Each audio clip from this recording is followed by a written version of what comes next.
President Donald Trump was ridiculed on MSNBC's Deadline White House with Nicolle Wallace for being found by voters to be less credible than his former fixer, Michael Cohen, who is a convicted liar. Quinnipiac out with new numbers that our poll-obsessed president may not like. 64% of Americans believe the president committed crimes before taking office. 45% of Americans think he committed crimes while in office, as our president, Wallace reported. Deadline White House graphic of voters' opinions on whether President Donald Trump has committed crimes. And get this, when you hold Trump's words up against the testimony of his former fixer, Michael Cohen, who has been convicted of lying to Congress and is going to jail, 50% of Americans believe Michael Cohen, and only 35% of them believe Trump, the host continued. Deadline White House graphic comparing the relative credibility of Michael Cohen and President Donald Trump.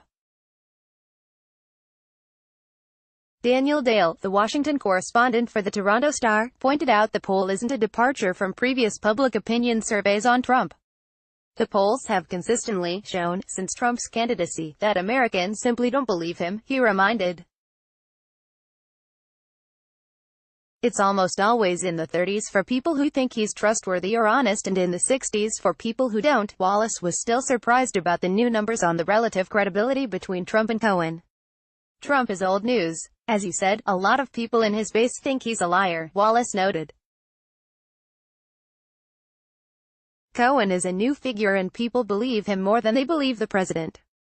For someone on his way to prison, that's remarkable. Trump was lying and trying to make Cohen seem like a liar in his testimony, Dale noted. His two responses to the testimony are 1. Take a look at Cohen's book manuscript, that proves us all wrong, he explained. There is no book manuscript. We've heard from his conservative publishing company, he never wrote a manuscript. His other response, Cohen lied about a lot of stuff but he said there was no collusion.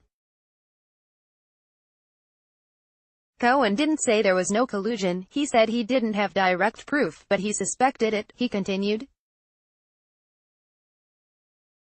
So Trump's own responses while trying to discredit this guy have instead discredited him, Dale concluded.